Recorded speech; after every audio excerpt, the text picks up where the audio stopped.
स्थापकाय च धर्मस्य सर्वधर्मस्वरूपिणे अवतार वरिष्ठाय रामकृष्णाय ते नमः। रामकृष्णाय ते नमः।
Last Sunday, we studied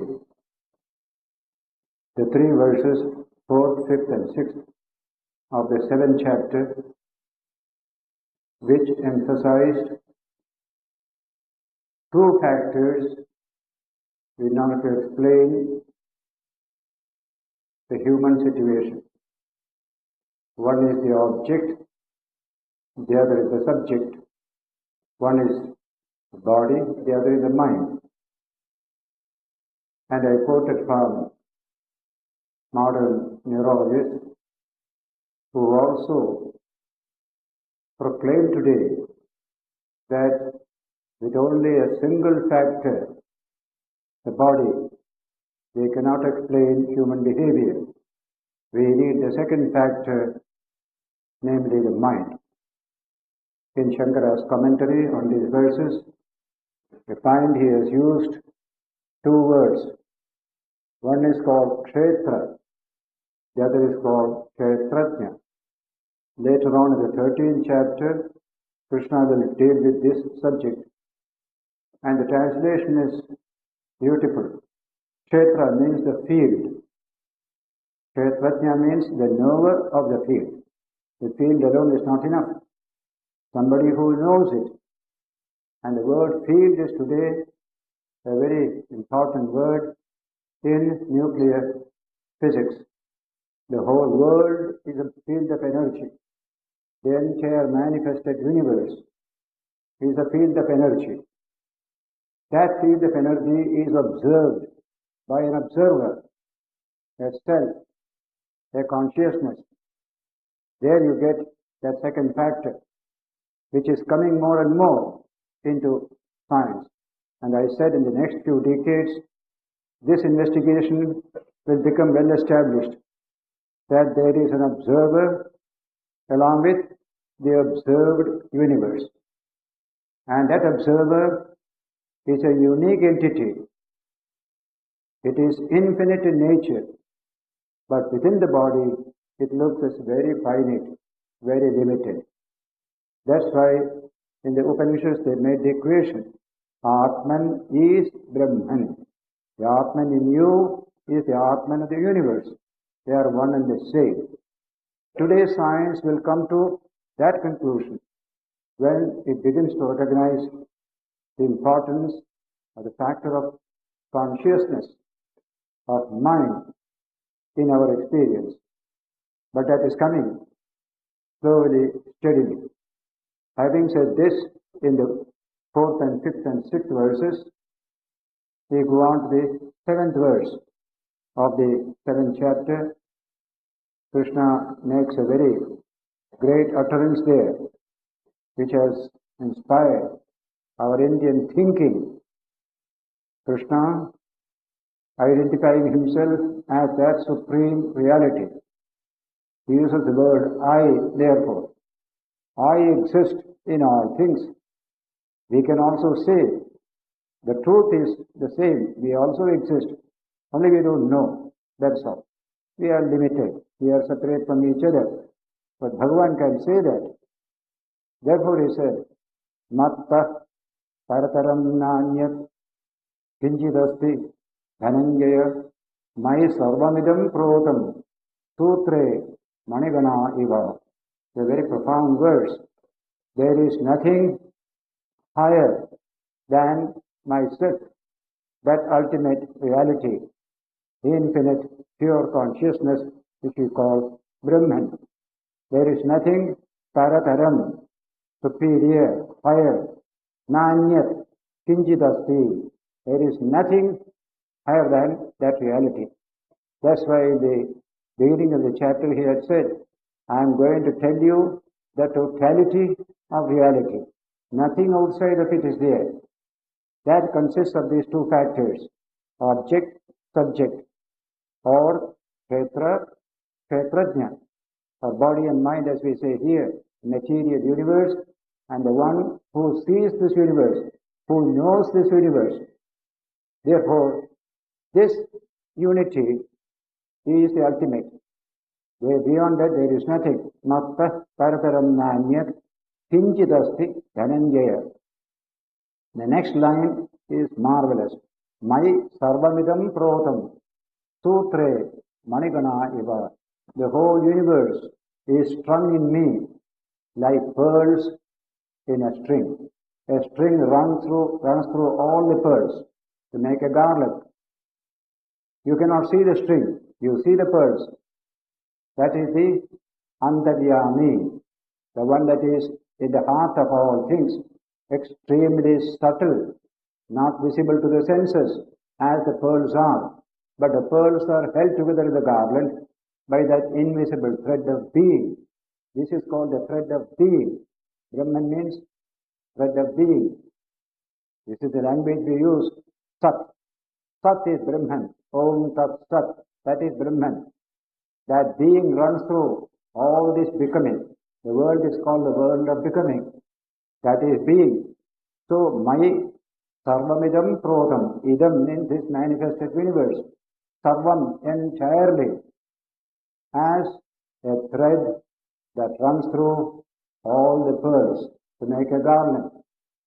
We have this teaching in Vedanta, and that makes a tremendous difference.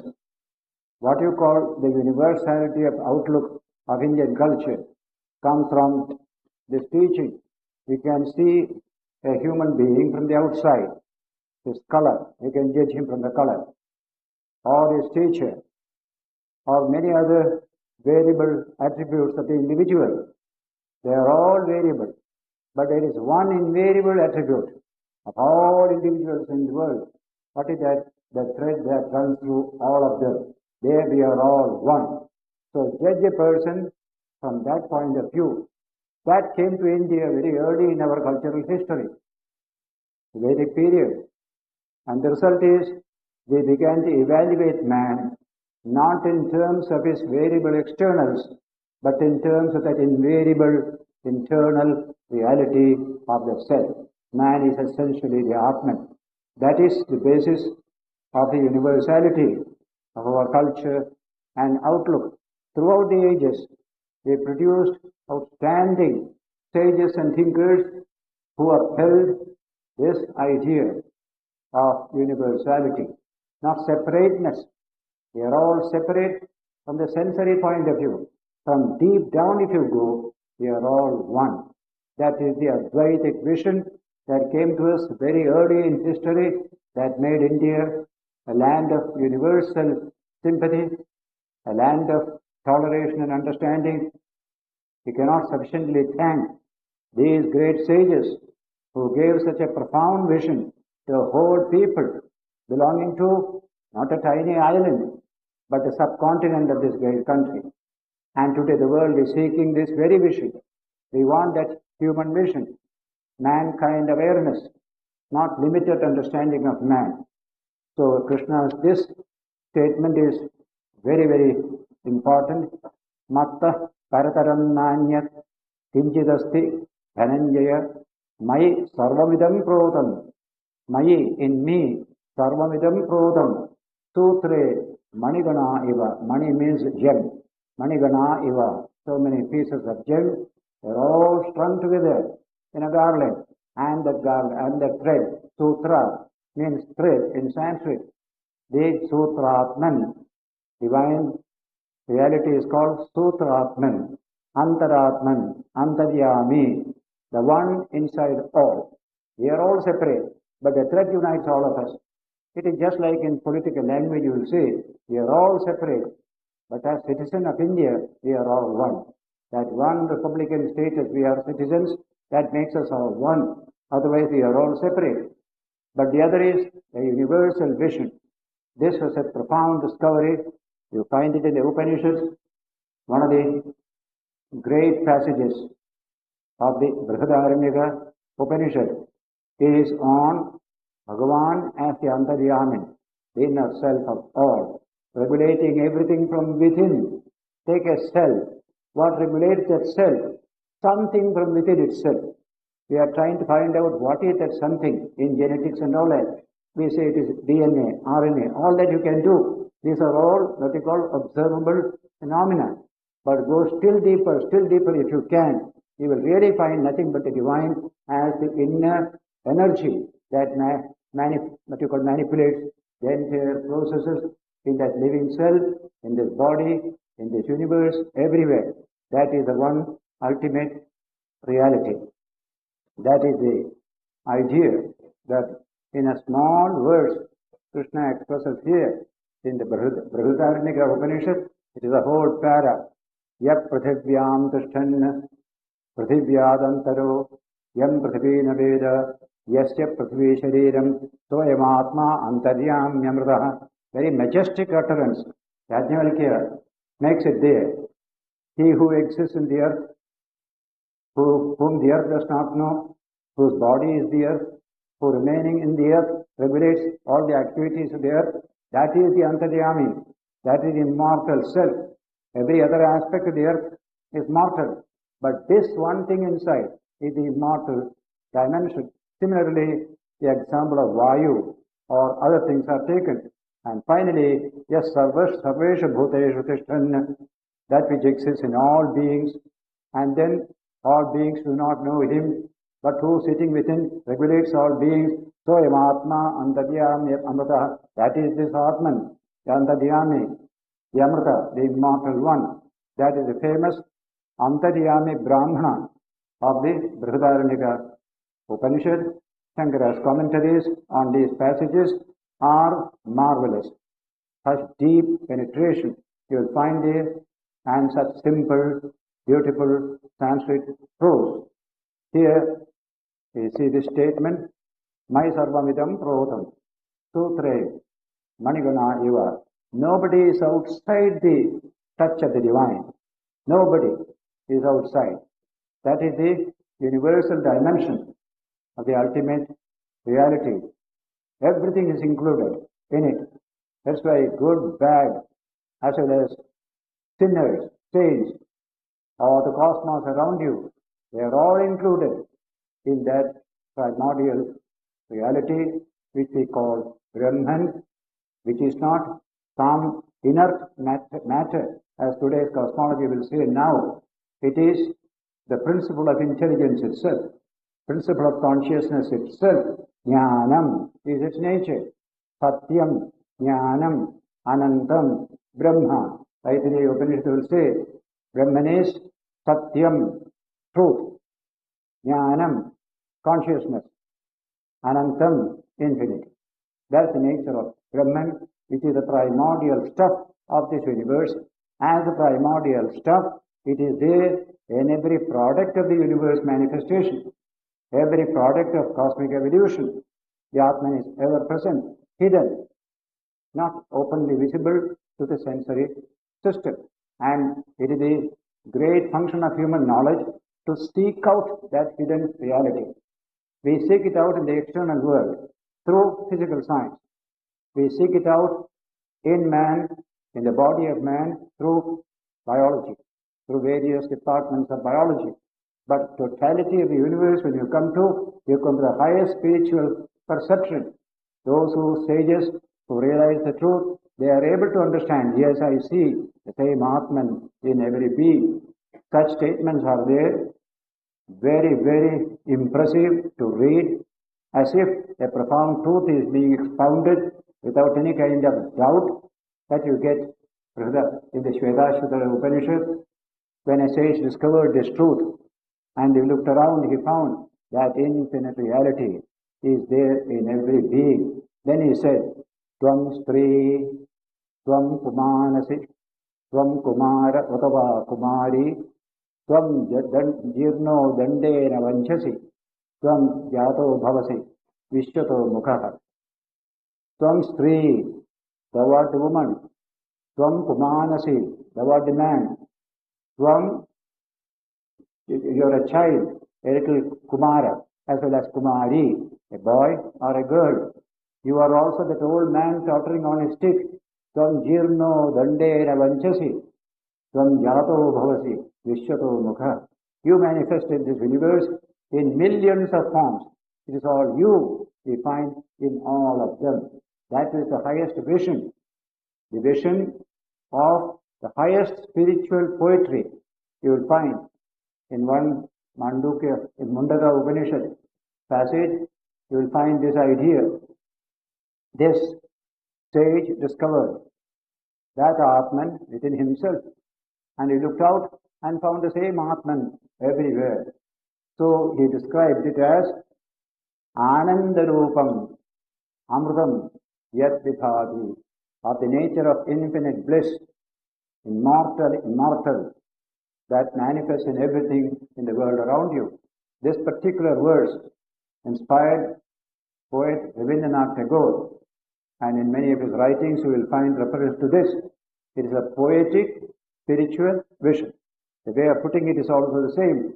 Poetry can see beauty where our common eyes cannot see. It can penetrate a little.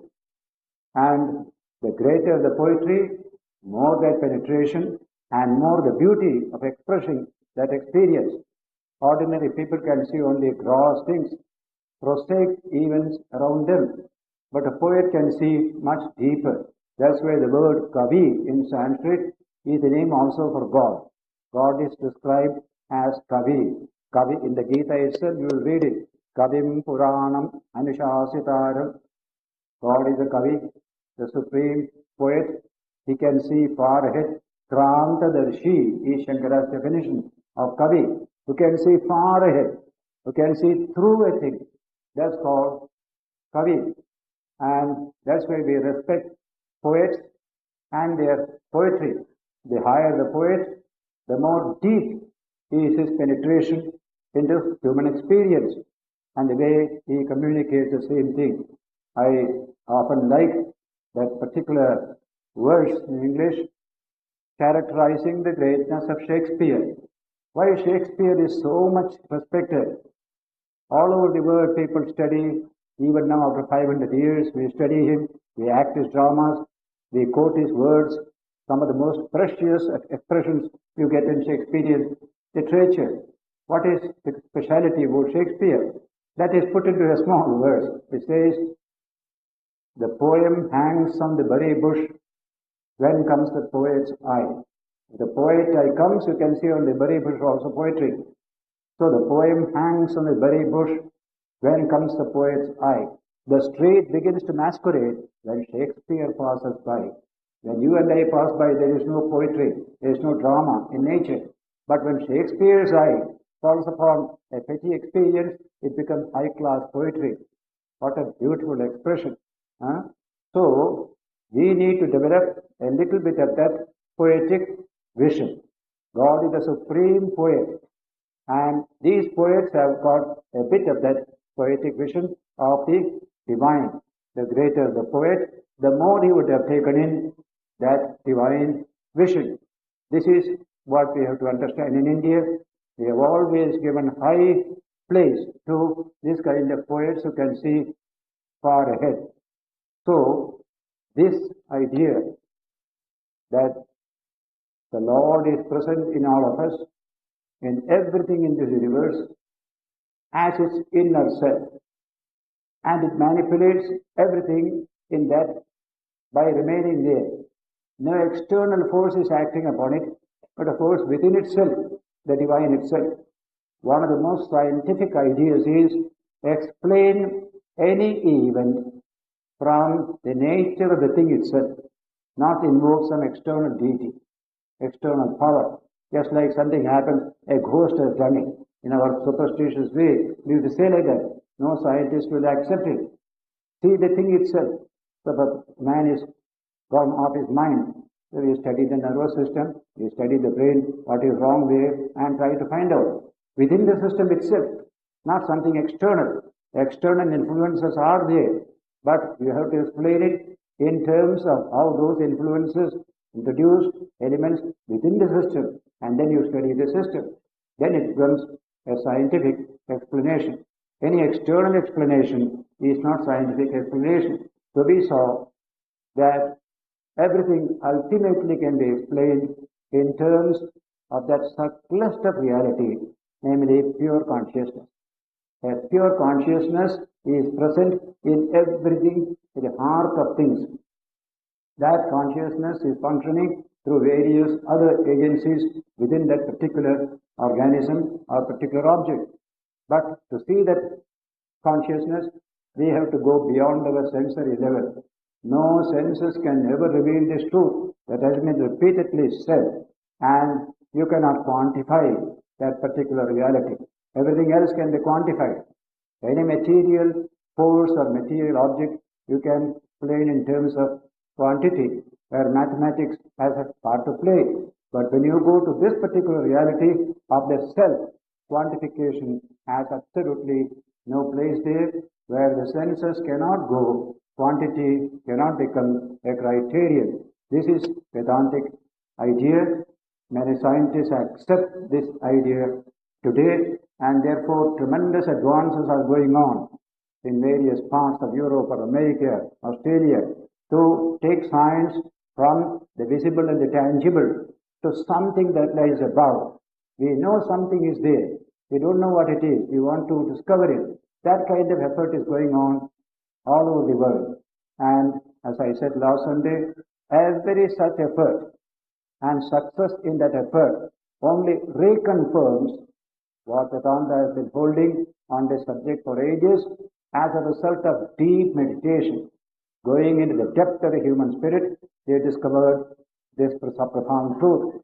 Manu says, after speaking about the spiritual nature of man, our spiritual unity of the universe, Manu says in his Manusmriti, Dhyanikam sarvamed etat, yad etat abhishabditam. Whatever I have said so far, all this is the product of dhyana, deep meditation. They could go through into the heart of things through that meditation. The heart of man is in touch with the heart of everything in this universe. If you don't know how to go into the depth of your own heart, you cannot see the depth of anybody's heart. The more interior you become, the more interior you can penetrate into other people as well. That's why great sages can see which you and I cannot see. They can see through the divine sparks in you. They can see. Jesus could see that the sinner is only an external sinner. Internally, that sinner is absolutely pure.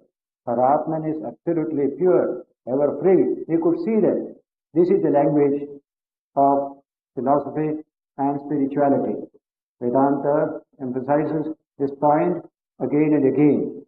So, in the coming decades, we will be getting more and more of reconfirmation of this profound vision of the Vedic sages, and that is what is current today.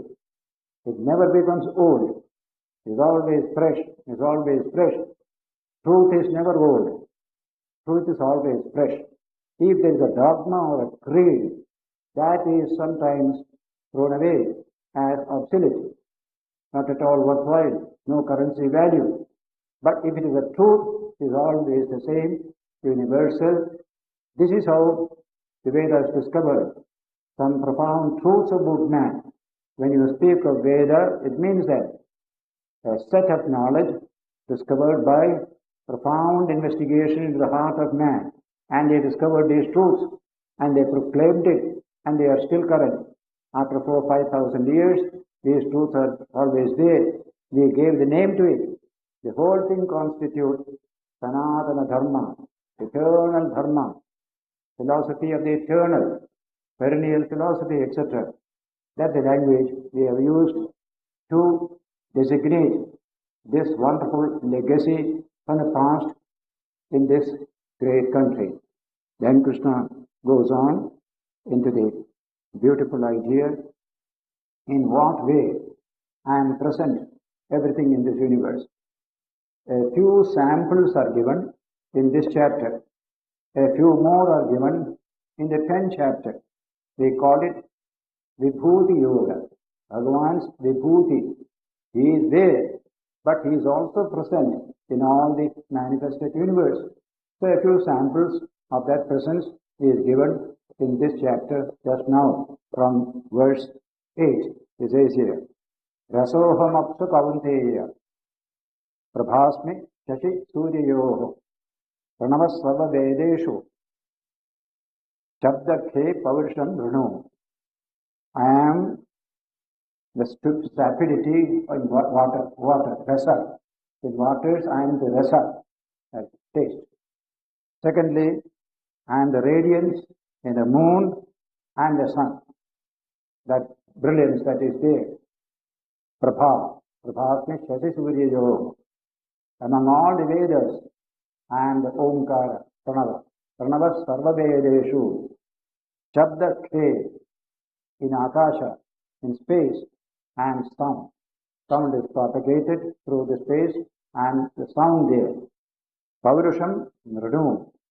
In human beings, I am that Paurusha, that kind of strength and manliness, courage, etc. And that anybody who has this, know that presence of the divine is there. That he will say later on, another great verse. And then, Punyo Gantha Prithivyamcha. In the earth, the principle is Gantha, good smell. Punyo Gantha, very auspicious smell. And in the earth in the form of auspicious smell. Tejas Chasmi Vibhavasav, in fire and brilliance. Tejas. Then, Jivanam Sarvabhuteshu, among all these beings and the principle of life, principle of intelligence. Jivanam Sarvabhuteshu. And then, Tapaschasmi Tapasvishu, among those who are practicing tapas and the very principle of tapas that inspires them to perform this tapas to achieve great things. Bijam Mam Sarvabhutanam Vidhi Partha Sanadhanam. Arjuna, understand me as the seed energy of everything in this universe. Bijam Mam Sarvabhutanam. The seed energy of everything is myself. Other aspects of seed are only secondary seeds. Primary seed is the divine consciousness itself. Bijam Mam Sarvabhutanam Vidhi Partha Sanatanam, that eternal seed. These seeds come and go. That is the eternal seed. Buddhir Buddhimatam Asmi, among intelligent people and the very principle of intelligence. Buddhir Buddhimatam Asmi. Tejas Tejasvinamaham, among the heroic people and the heroism, the spirit of heroism, and they are in them. In that way you can see God in the manifested universe. Not only He is transcendental, He is also immanent. He is there, every product of this cosmic evolution. Balam Balavatam Kama Raga Vivakjita. And the strength among the strong people. What kind of strength? Kama Raga Vivakjita. Without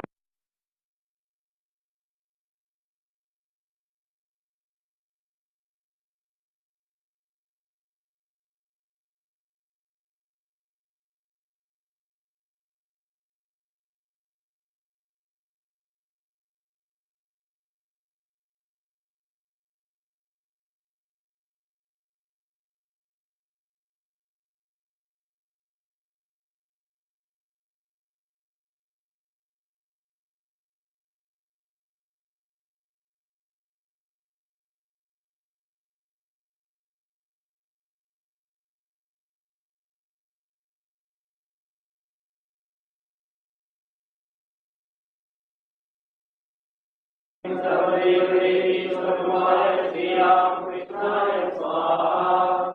Om Aim Sarvadevadevī Sarvadevaya Sri Ramakrishna Swaha. Om Aim Sarvadevadevī Sarvadevaya Sri Sarvadevadevī Sarvadevaya Sri Ramakrishna Swaha.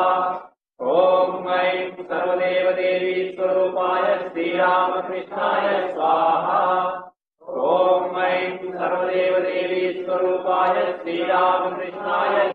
So, Chief Guest, on behalf of all of you and of myself, for giving us this stress on the relevance of the message of Sri Ramakrishna and Swamiji for our nation. He has given us the idea that Swamiji expressed himself: man-making education, man-making religion, nation-building faith. That was the message which Swamiji took from our great culture, from his great master Sri Ramakrishna, and scattered in the various towns and villages of India nearly 90 years ago. Our youth need that message today. That was highly stressed by our chief guest, and I am very thankful to her. All of you also are thankful to her for giving this orientation to our education. Apology was made. She said, "You must speak a little more." I was here only to thank. But I shall speak a few minutes because it's a wonderful subject. All of you have come in thousands to this holy premises on this holy occasion. And you will be surprised to know and happy to know that this very evening, in hundreds of places, thousands of people are gathered together to speak and listen to subject of Sri Ramakrishna. Go to foreign countries, everywhere you will find a tremendous attraction of Sri Ramakrishna to the people.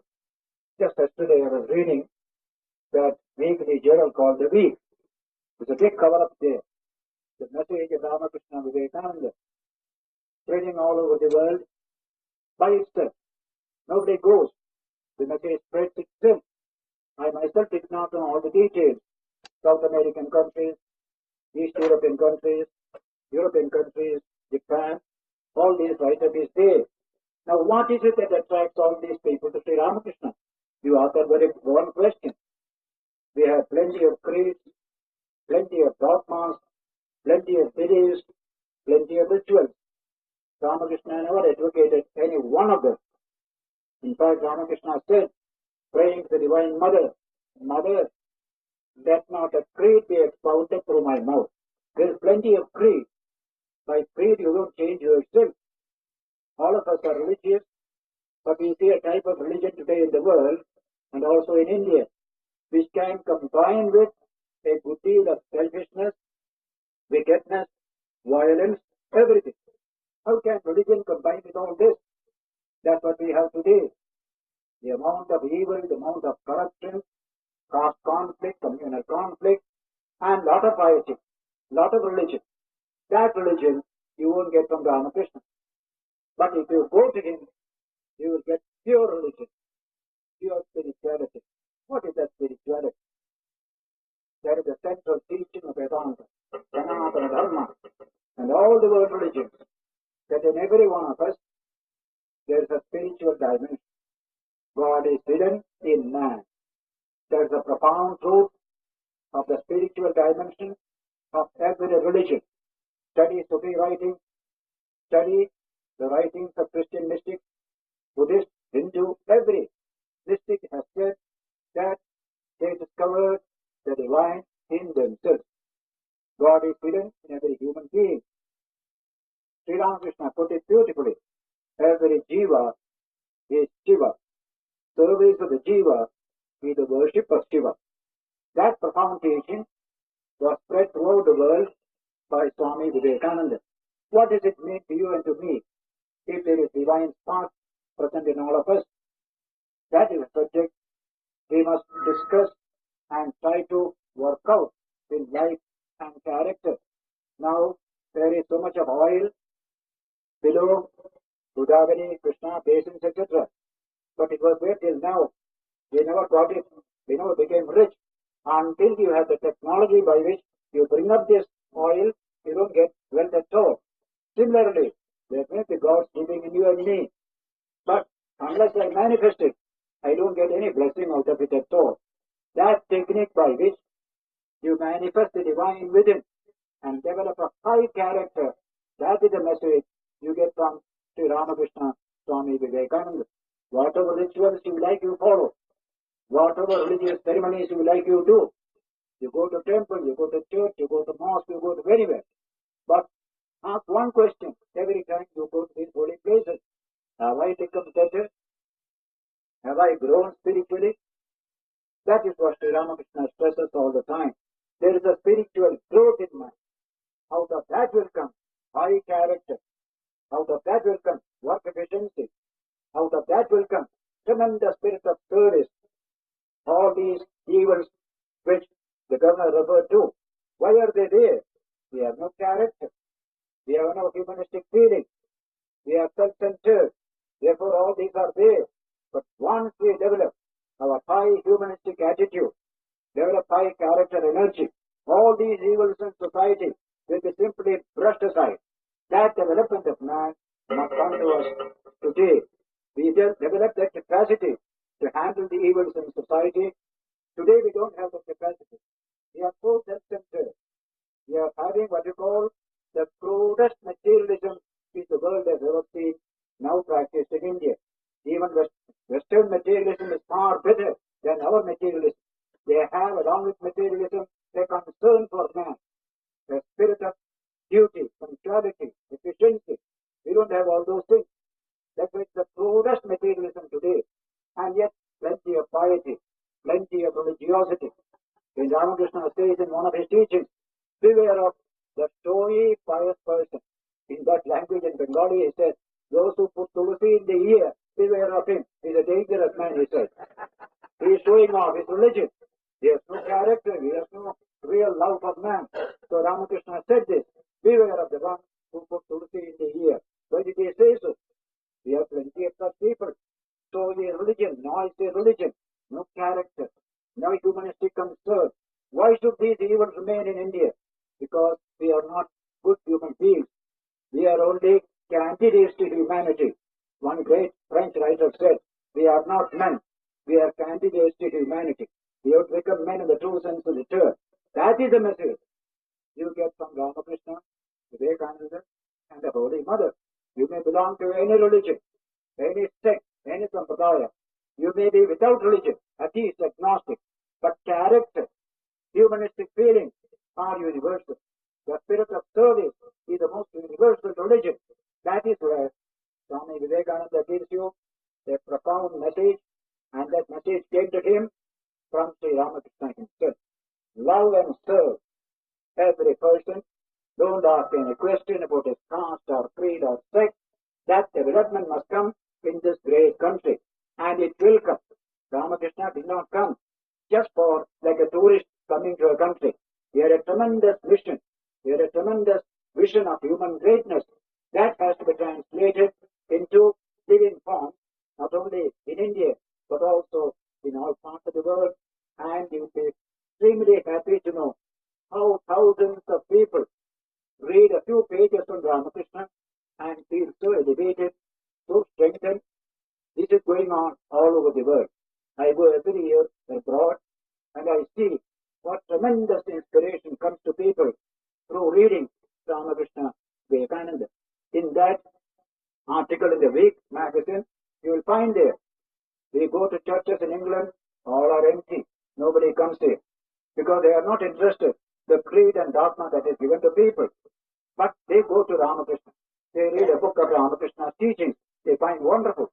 There you get the bread of life, not a stone of dogma and creed. Our people also must ask that question today. How can I become spiritually nourished? Not by some ritual or ceremony. I must grow spiritually. I must manifest the divine within me, even a little. A fraction of that manifestation might cause a tremendous character change. Svalpamatyasya dharmasya prayate mahato bhaya. Even an ounce of this dharma will save us from great fear, says Krishna in the second chapter of the Gita. When you open the Gospel of Ramakrishna, that extraordinary book, the first book I read as a boy of 14 and a half, it created a revolution in my mind. So, the creation of a new type of human being. He has seen through you. He himself said, I have seen all of you as Narayana himself. You don't know the truth, but I'm telling you, you are the divine Narayana. You are divine in your true nature. Only you don't know the truth. Try to know it. Try to live it. That's the teaching Ramakrishna gives here. You get it in the Upanishad. One sage discovers this profound truth in meditation. The divine in his own heart he discovered. He looked out, he found the same divine in every being. When he sang that famous song in the Shvetashvatara Upanishad, Tvam Sri, Tvam Kumanasi, Tvam Kumara Utava Kumari, Tvam Sri, because it comes from lived experience, not mere thought. They have experienced this truth. Thou art a man, thou art a woman, thou art a youth, thou art a young girl, thou art an old man tottering on the stick, thou art born in these various forms. That is the vision that Sri Ramakrishna had in our time. That is the truth about you and about me. A man like Schrodinger, the nuclear scientist, is so fascinated by this teaching from the Chandogya Upanishad. Tattvamasi, Tattvamasi, you are that, you are that. You are not this tiny organic system. You are not this creaturely individual. There is something profound about you. Try to realize a bit of that truth. He loves this wonderful teaching. Tattvamasi, Tattvamasi. Ramakrishna today summons us to that awareness. Whatever you do, your work in the secretariat, work in the professions, work in the field, work in the factory, your worship and meditation, all this must ultimately lead you to that spiritual realization. That is how life is led for a purpose, with a direction, not simply going round and round. That going round and round is called samsara in Sanskrit. Samsara means going round and round. I used to call Delhi Connaught Place like samsara. Go round and round, you miss your way in Delhi Connaught Place. It took 1 year for me to understand my way there. This world is like that samsara. Go round and round without a direction. Why? You have the brain to give you an insight into that direction. Try to utilize it. There is a direction of human evolution. To manifest the divine that is within. This human body is the best organism which can have the power to choose this path and realize the highest truth through this path. There is the glory of man sung in our literature, and today science and biology also sing that wonderful idea of the uniqueness of man. Sir Julian Huxley says, man is unique in more ways than one. What a wonderful statement. That uniqueness we must realize in ourselves. Otherwise we are today petty-minded, small, full of corruption, evil.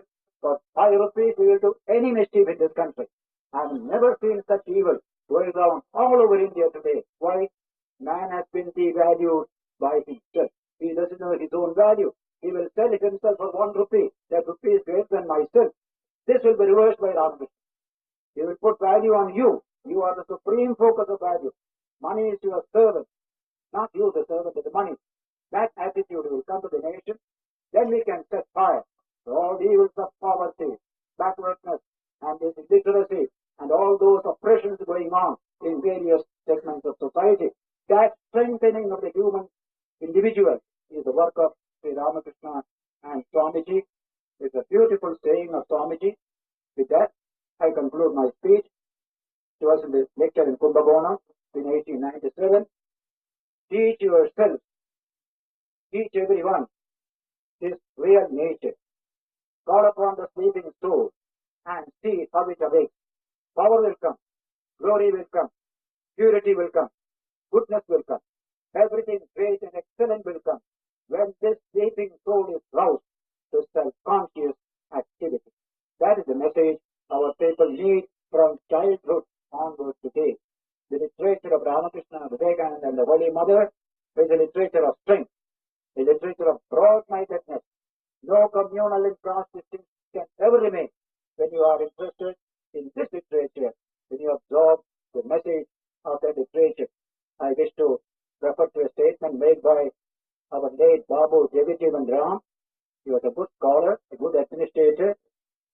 speaking in Patna, Ramakrishna mission.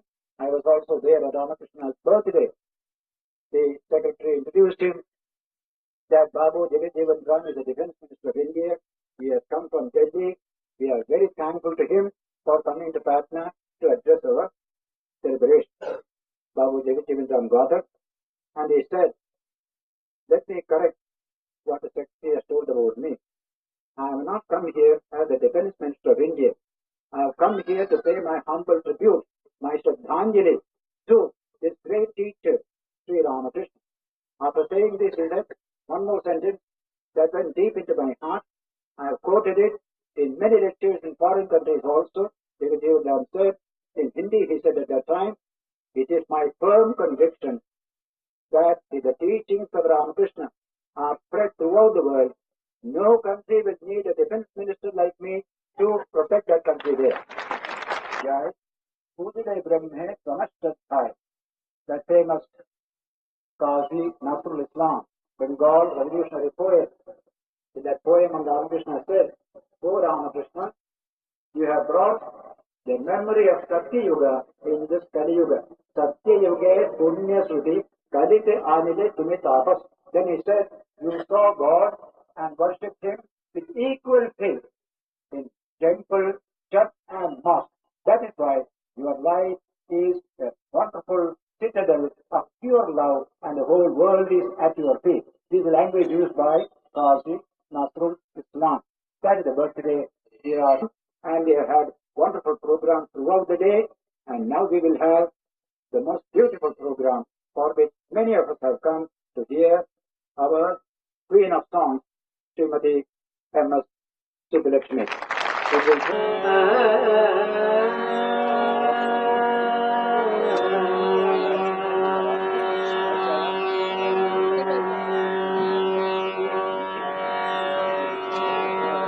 स्थापकाय च धर्मस्य धर्मस्वरूपे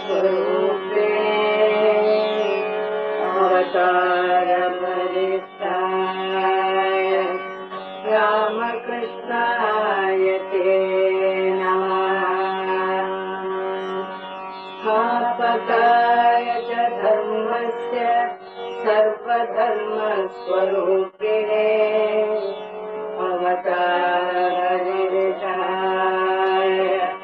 रामकृष्णाय ते नमः। स्थापकाय च धर्मस्य सर्वधर्मस्वरूपिणे अवतारपरिष्ठाय रामकृष्णाय ते नमः।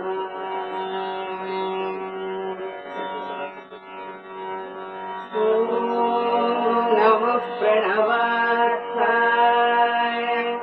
शुद्धज्ञानैकमूर्ते निर्मलाय प्रशान्ताय दक्षिणामूर्तये नमः। ॐ नमः प्रणवार्थाय शुद्धज्ञानैकमूर्तये निर्मलाय प्रशान्ताय दक्षिणामूर्तये नमः।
Devi